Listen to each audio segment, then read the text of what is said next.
Hello, beautiful souls. Namaste. I should say welcome back. If you were here yesterday, I want to apologize. I screwed up with the sound, and instead of editing the video, I decided just to do a take two. So this is Top Tarot Trumps.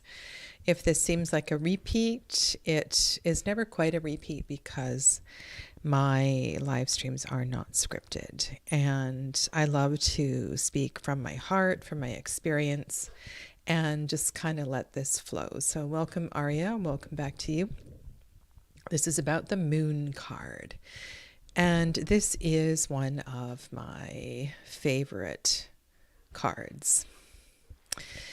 Not in its meaning as so much as its possibility for conversation with clients, deep reflection. It really is a potent card full of nuances, so many layers. Welcome, Kim. Glad to have you here. So let's just take our time, wander through these few cards I have on the table, and then I will choose my top 5. And also, if Masha, you are watching this in Japan, I want to say it's just a pleasure to be observing you there. Masha, Musings with Masha, is the lovely soul in Eastern Australia who started this particular hashtag.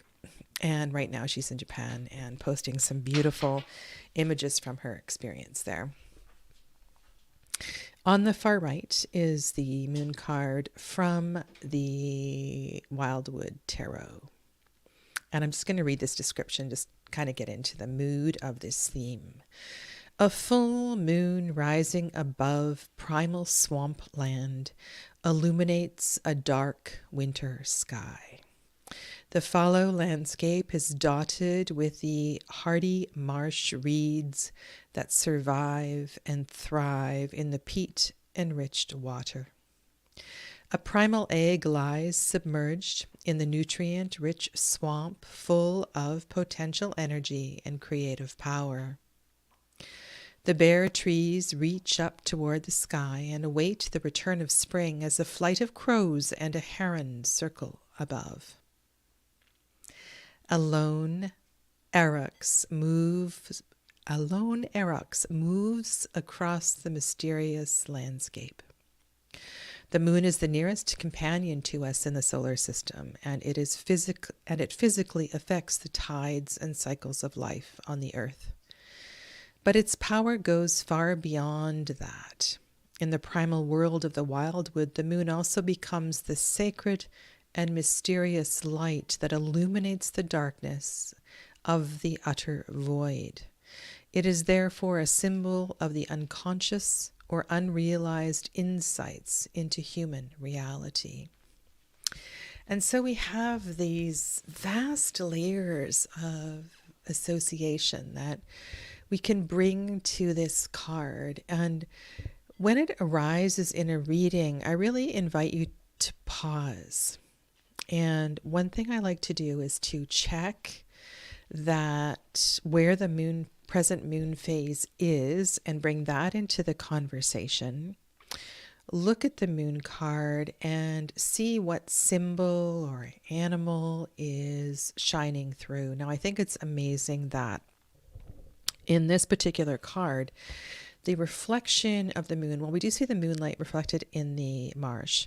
There also is this cosmic egg that is a reflection of the moon, this pure potential, this creative energy. And I think sometimes we forget that this moon card also has the potential to be the potential of our divine feminine energy, that our receptive self shines brightly in this card. And if you were here yesterday, I may repeat many things that I said, but this is a reflection of sometimes a part of ourself that we keep in the darkness, or we maybe we feel most comfortable with in the dark. There's a nervousness about letting our intuitive self shine brightly. And I know in the tarot community, there's so many people in the chat, readers that remain hidden away from their families, their communities, their friends. And it's such a shame because you have such beautiful gifts, and yet sometimes we need protection. And we need protection in darkness, behind walls. And the moon card gets us to think about all of that. And yet there is this tremendous strength in the darkness that can shine through. This card is from the Low Rider Dachshund Tarot by Melissa Wotherspoon. It's a beautiful kind of mournful deck with dachshunds on every card. I believe every card is horizontal. And here we see a dachshund looking into a crescent moon, and we see a reflection of a wolf. And this inner strength sometimes can shine through when we're not in the spotlight. So what I'm sensing here is that the potential of this card is known when we're not entirely illuminated. And I understand this because I know people who don't like to stand up in front of a crowd and speak. And yet they can be in a corner or in a dark room and really capture a crowd and surprise people with their, I don't know, amazing energy. And please, if you are learning to read the tarot, really take your time with this card, because yes, it can be about lunacy. Yes, it can be about all the crazy things that happen at the full moon. But there's a lot of energy that shines through here. And I told a story about this card yesterday, and I will repeat it or paraphrase it. And that is, when I lived in Japan for a long time, and not that long, 3 years, and I've been back many times since then. And when I saw this card, it really brought up, it tugged at my heart that, so there's a bridge, looks just like this in Kyoto. And one of my students asked if I would do a photo shoot. Would I model for him? And that was something completely out of my comfort zone. If I were here in Vancouver, in North America, nobody would ask me to model. But in Japan, you're a bit of a celebrity. I was bleach blonde at the time, in my early 20s. And I don't know, it was just kind of a fun thing to do. And I thought, all right, sure, I'll do this. Let's go to Kyoto, some of these beautiful temples and places. And I just let my inner model shine through, and I had a lot of fun, some beautiful photographs to remember that day from. And I don't know, I really sense that in this card. So let this card help you to find a piece of yourself that you may not show in the full light. In the tarot, we talk a lot about darks and lights, whites and blacks, black pillars and white pillars, lefts and rights.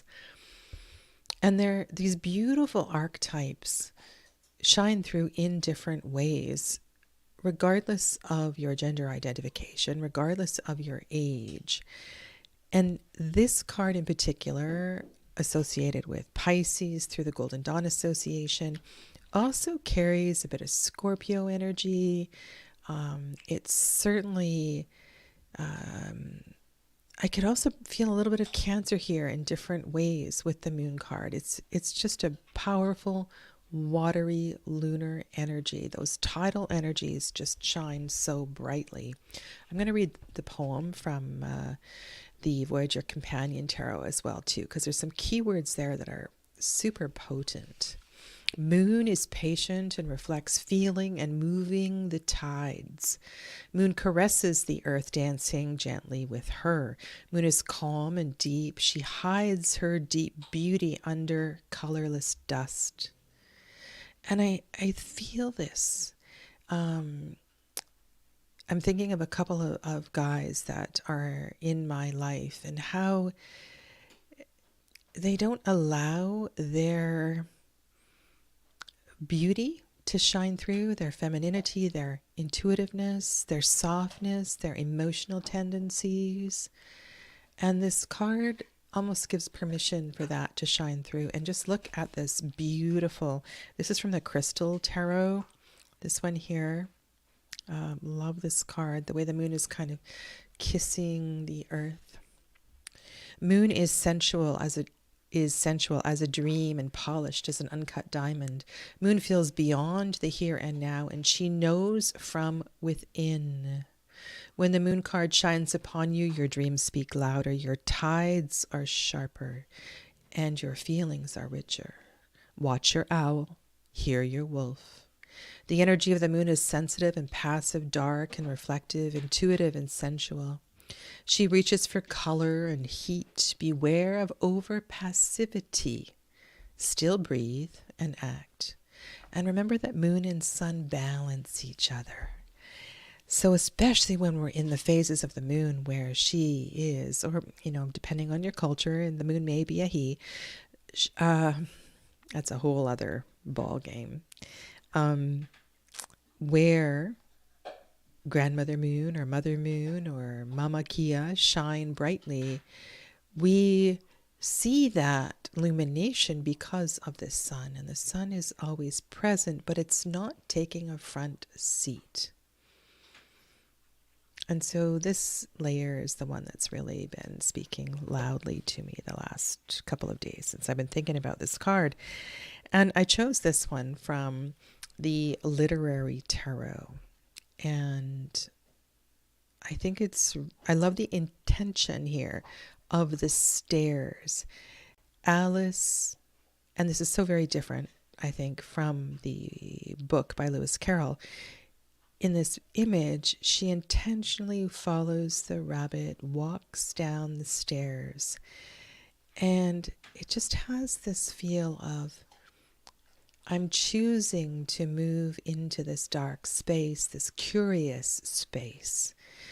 Be curious, follow the path, wander, let it take you where it will. And I think in the Waite-Smith deck,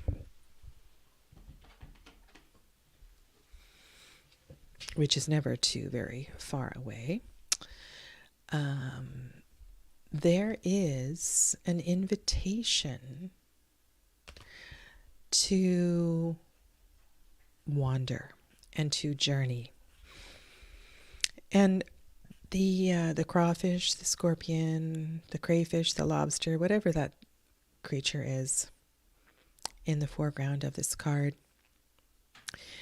it's emerging and it's changing habitats. And I think this is kind of clever how Alice is changing habitats here. The crawfish is changing habitats, perhaps for a period of time, journeying into a place that is less comfortable. I love that we see what looks like sun and moon in this card. The sun reflecting the moon, the two pillars from the death card connecting us to the messages perhaps of Scorpio, also signifying that we're a little further. Sorry, that's from the death card, which is Scorpio. A little further on our journey. So let your dreams, let your mind wander as this card appears in your readings. This lovely card is from the Marshmallow Marseille. And I have to say that yesterday when I was doing this broadcast, this is 2.0, version. I noted that this is the only card in this deck that fills up the whole space with color. So, what does that say? That the moon card is completely full of color. Is it kind of a trippy energy? Is the mind full? And where I'm going with that is if there's a lot of white space, right? The mind might be a little clearer. There might be more space for thinking. I don't know. I'd never thought about this before. There are a couple, actually many, Tarot de Marseille decks where this particular card is one that looks quite different from all the other majors. So you might want to think about that. It's stunning, actually. And then on the far left is a favorite, Anna or Anne-Marie Ferguson. I think early on I showed you many, many cards from the Llewellyn Tarot. And this one, in a way, feels similar to the Dashan Tarot in that this owl is so majestic. Wings, the wingspan fully spread, the feathers on the tips are fully reaching out. The moon energizes. We see the full potential of this owl, diving for what? We can probably even see what they're diving for. A salmon, a fish. It's like the moon gives the owl courage. Courage. Yeah. So I just want to share this with you because I think it's exciting. I think it's exciting to let cards take on different energy than you tend to fall back on. Because if you were to pick up a little white book, what would it say about this card? It would talk about fears. It would talk about, I don't know. I can't even remember what it says in little white books. But let these words inspire. And I don't think I paused at the word beauty. So beauty is another one that we don't tend to associate with this card. Beauty being connected with the goddess connected to water, the goddess connected to darkness. And I think it's a powerful reminder, reading poems like the one I did from the Voyager Tarot Companion. So thank you for listening. Top 5 moon cards for today. Definitely Llewellyn. That is one. I would love a large poster book of the majors from this deck.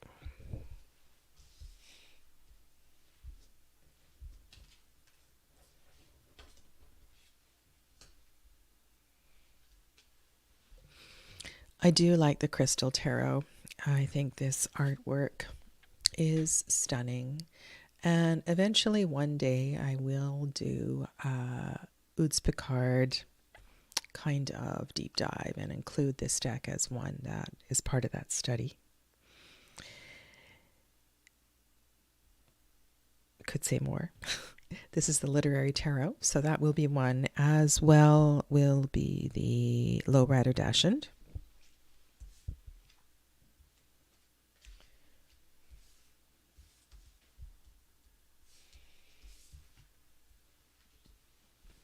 And the Wildwood. I'm not even sure if these were the 5 that I chose yesterday, but I didn't add any more.